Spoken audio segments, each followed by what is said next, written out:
Hey everyone, it's Mark for Windows Central, and this is the Lenovo ThinkPad P51. It's a 15.6-inch mobile workstation from Lenovo built for designers, engineers, or power users who require top-end specifications. I'm reviewing this laptop from a video editor's perspective. Let's get started.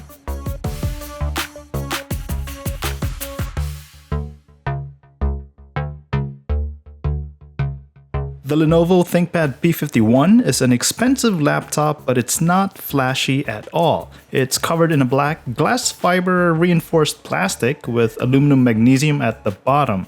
Surprisingly, it doesn't attract as much fingerprints compared with other black laptops.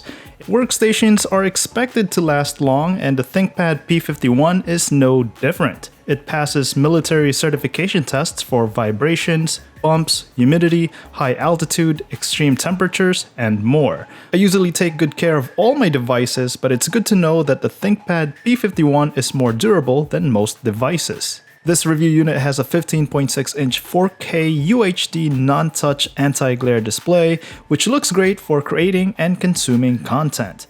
Lenovo also has options for a full HD display with or without touch functionality. Designers, graphic artists, and video editors like me are going to appreciate the built-in color calibrator. It ensures accurate colors throughout the life of the system. You just need to fire up the pre-installed X-Rite Pantone Calibrator app and follow the instructions to close the lid and let the tool calibrate the display. I have nothing bad to say about this display, but other people might still prefer a touchscreen. When it comes to specifications, this unit comes with a 7th gen Intel Xeon E3-1535M processor, NVIDIA Quadro M2200 graphics with 4 gigs of memory, 32 gigs of RAM, and 512 gigs SSD for storage. The left side has an express card slot, which I don't see that often, and a 4-in-1 card reader, which I love because my cameras use an SD card. The right side has a headphone mic combo, 2 USB 3.0 ports, and a mini DisplayPort. On the back, there are 2 more USB 3.0 ports, Ethernet, USB-C Thunderbolt 3 port, HDMI, and the AC adapter. I would have liked more than one Thunderbolt 3 port, but having one is better than 0. The bottom has a removable 90-watt battery and a dock connector. But with all the ports already on this laptop, most people won't be needing the optional $300 dock. I also won't be needing dongles. The bottom has screws that are easy to remove, and it takes just a few minutes to upgrade the memory and storage. The backlit keyboard is very comfortable to type on, there's plenty of travel for the keys, and there's even room for the numeric keypad. However, there's one thing that's bothering me about this keyboard. Lenovo decided to switch the function and control keys. I don't know why they did that, but you can open the Lenovo settings app to switch it back to normal. I don't need or use the red track point here in the middle of the keyboard, but I know some people like to use that. The trackpad feels comfortable to touch and it has precision drivers, so the built-in Windows gestures are there. There are 6 touchpad buttons, which I think is too much, but I can imagine that can be useful for many others.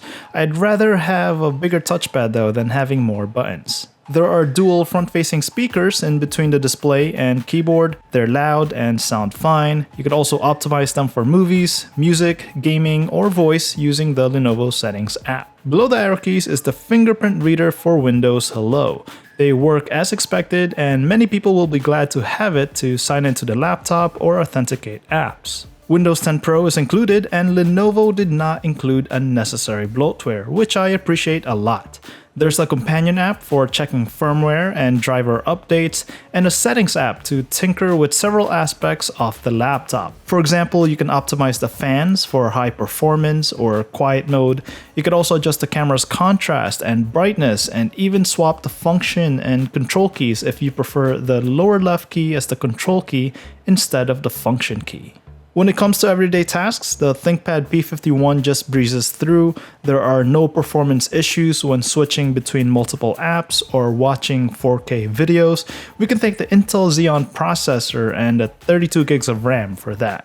The Lenovo ThinkPad P51 is excellent for video editors. Having a card reader, built-in color calibrator, and high-end CPU and graphics card ensure that we can get the job done even when you're on the go.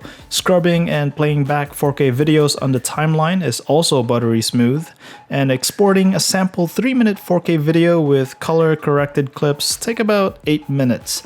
This is not marketed as a gaming laptop, but you can enjoy less demanding games like PlayerUnknown Battlegrounds. The NVIDIA M2200 in this laptop is roughly equivalent to a GeForce GTX 965 or a GTX 1050. If you're looking for numbers, here are some of the benchmark scores from Geekbench, Crystal Disk Mark, PC Mark 10, and 3D Mark Firestrike. The fans on the ThinkPad P51 are quiet even under heavy load. They certainly make less noise than my Razer Blade when exporting videos. There are exhaust vents on the left and right sides of the laptop, so you can feel some heat when resting your hands on the sides or if you're using an external mouse. The Lenovo ThinkPad P51 has a 90 watt-hour battery which lasts about 5 hours with normal use. It goes down to under 2 hours if I use it for video editing. The battery is removable, so if you have the money, you can buy an extra one just in case. I don't know many laptops that give you that option. The power adapter is also big, so it's going to take up a lot of space in your backpack. Overall, I'm very happy with the Lenovo ThinkPad P51. In addition to having top-end specifications, you'll love that it's very easy to add memory and storage if you ever want to upgrade later on. It has several ports, so you don't have to carry dongles either. The display is also wonderful, and the built-in color calibrator will make sure the display shows accurate colors all the time. I'm not saying the P51 is perfect though. The 4K display option is not a touchscreen, and it's bothering me that the control and function keys have been switched. This laptop is also big, heavy, and has large bezels. But in the end, designers, engineers, or video editors can't go wrong with the P51 because it will get the job done, and they'll know that they can depend on it day in and day out and year after year because of its durability. Alright, so that's my review of the Lenovo ThinkPad P51. Check out the links in the description for the latest prices, and if you like this video, please hit that like button. I'm Mark for Windows Central. Thanks for watching.